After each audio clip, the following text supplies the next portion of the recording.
Hey guys, welcome to RV Recording. This is going to be a first take of the Sony Alpha 6300 mirrorless camera.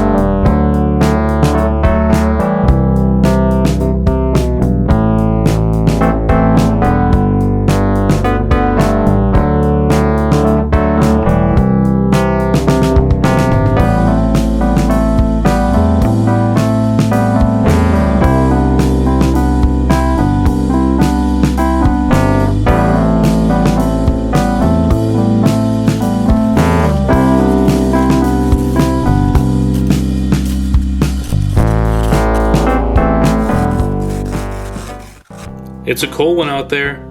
Luckily I'll be inside doing my first take on this mirrorless camera. So this is a package deal I was able to get from Best Buy for $1,000. When this camera first came out, it cost around $1,300. Now it's around $800. But you do get some great stuff in here. You get 2 lenses, a nice Sony camera bag, and even a 32GB memory card. All part of the package deal. Alright, so go ahead and take it out of the box, get a quick unboxing. This is a first take video, so my first take videos I don't really spend a whole long time trying to cover the unboxing process. It's usually like a quick overview of the product, go over a few of the specs, and then give you some of the pros and cons, what I like and don't like about the product. So let me go ahead and start off with this bag, tell you a little about the bag. The camera bag is really nice. It is made with some nice leather and cloth, just really nice material, feels good in the hand, really light. Comes with a shoulder strap here and a little clip in the front you can pop off. Has a nice deep pocket in the middle, also has 2 side pockets and then a pocket up front as well, and it does fit your camera body. It also fits the 2 lenses as well perfectly, and you can store extra stuff like cables and batteries in the side pocket. In the front pocket here, there's an additional pocket right here for another memory card if you want to bring one along with you, so that's nice to have, that you can have additional memory cards. Yeah, nice snug fit, really nice. I like the bag a lot. So moving on to this long lens we have here, it's a 55 by 210 lens. Great to get a far object, and adds quite a bit of a weight to the camera itself. It's not very light, it's quite heavy, but it is built with great quality. Nice looking lens. So I'm going to go ahead and take it out of the box real quick so you can check it out. And the first thing you're going to notice is that it does come with a hood. This is a nice looking hood. I haven't used it yet, but it's cool that you have that option. It does also have the caps that go on the front and the back of the lens itself for protection. I noticed that the smaller lens, the 16 by 50, does not actually come with a back cap. So that was a little interesting.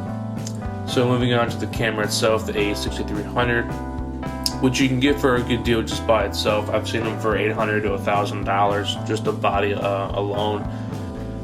Does film 4K. It's really light too. It weighs only 14 ounces. It does have pretty good battery life, up to 400 shots. Does have like I said, films 4K, 3840 by 2160. Which is really good. So here you got a shoulder strap, and you're also going to find the wall charger and battery. There's also going to be a cable to charge it and everything.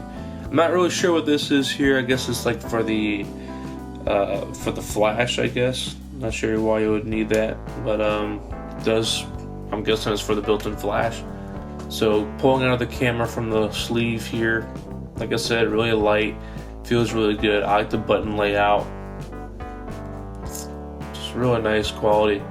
I noticed this screen though does not flip all the way out, so if you're trying to do a selfie or if you're into vlogging, that's not going to work very well because you're not going to be able to see it. So I wouldn't recommend it for you if you're trying to do vlogs or what have you. It's better for a gimbal or a tripod or whatever. That's pretty much what I bought it for gimbal use only. That's the majority of the time I'm using this for on the gimbal.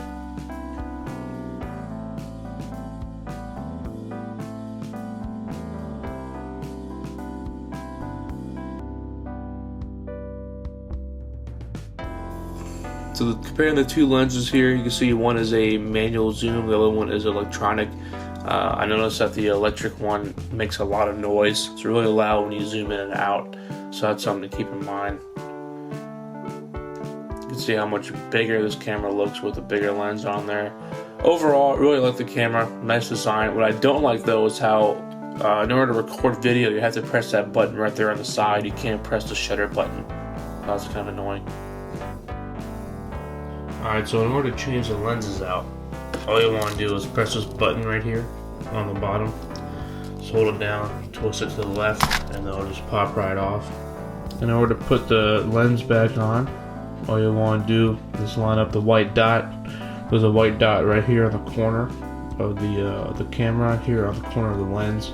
All you want to do is line it up and then twist it to the right, and it'll lock in place. Same thing on this one. Find the white dot, and this is going to be the same for all Sony lenses. It just snaps on there and you're good to go. Alright, so here on the side you can see there's a little trap door right here. Let me go ahead and bring this closer so you guys can see it.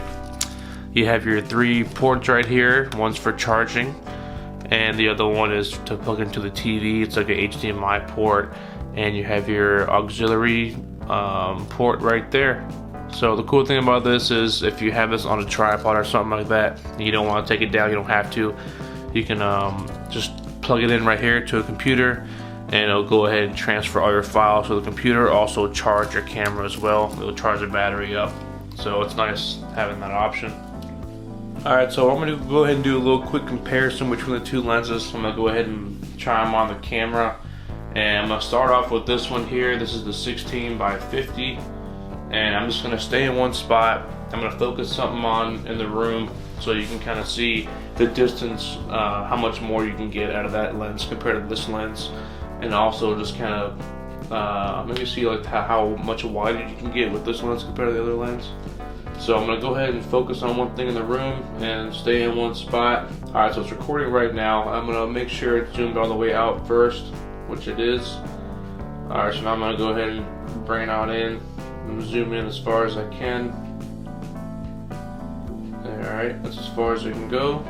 Now I'm going to go ahead and swap lenses. So this other lens that came with the kit is a 55x210.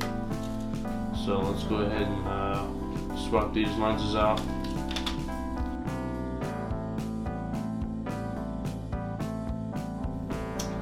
And let me go ahead and zoom it all the way out. It is all the way out. Alright, so that's already crazy. It's already so much further zoomed in than the other one. Alright, so this is all the way zoomed out. And let me go ahead and zoom it all the way in. There we go. That's all the way. You can see the details on the Wolverine and the Santa Claus, the beard, the hat, everything. Quality is really good, and it's amazing how much you can zoom in with this. Really crazy. So I mean, this lens is a great option if you, if you're trying to film something like a bird in a tree, or if you're at like a sporting event where you can't get up close in person with the cars or the athletes or whatever it is you want to kind of get a picture from your seat. It's great to be able to use this lens for that. Or if you're just being lazy and instead of getting closer, you can just go ahead and swap the lenses out to still get the shot. So it's really nice. I like that a lot. They both work really good. Quality is great. This is a 4K camera, so either way, you can't go wrong. Okay, so let's talk pros and cons. The first con would be, I don't like how this lens doesn't come with the back cap, only the front. Also, when you zoom in, like I do right here, you can hear how loud it is when it tries to zoom in. So it's kind of a pain when you zoom in and zoom out. You can definitely hear that. So something to consider when you're making a video. If you have music in the background or some sort of background noise, it's not a big deal, but that alone is kind of a pain. Another big con with this camera is this button right here on the side with the red dot. That is your designated record button. So if you press the shutter button up top right here, this is only for pictures. Even when you have it in video mode, as I do here, you still have to use that movie button, which sucks. See, I can try to start recording, but then it's gonna say movie recording starts with a movie button. So it has to be that to record a clip or a video.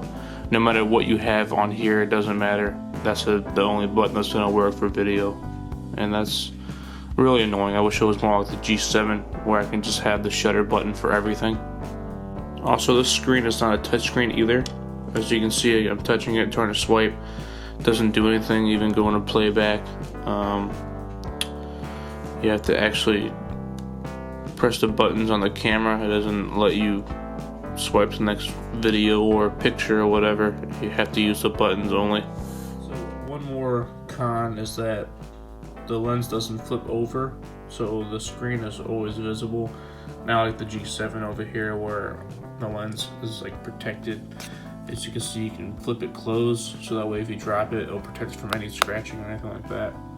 But with this camera here, if I were to drop it on the back side, I could definitely scratch the lens. So that's a bad design, I think. I'm not a big fan of that. So on to the pros now. I really do love the weight and the size of this camera. It's really light. I also enjoy the 4K capabilities. The image quality is really great. And I really like the different lens options they have.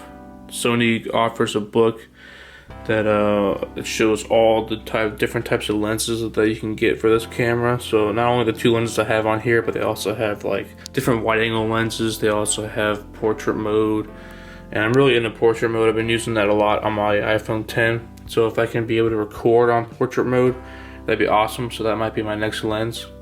So that's gonna go ahead and wrap this video up. As always, thanks for watching, and stay tuned for the next video.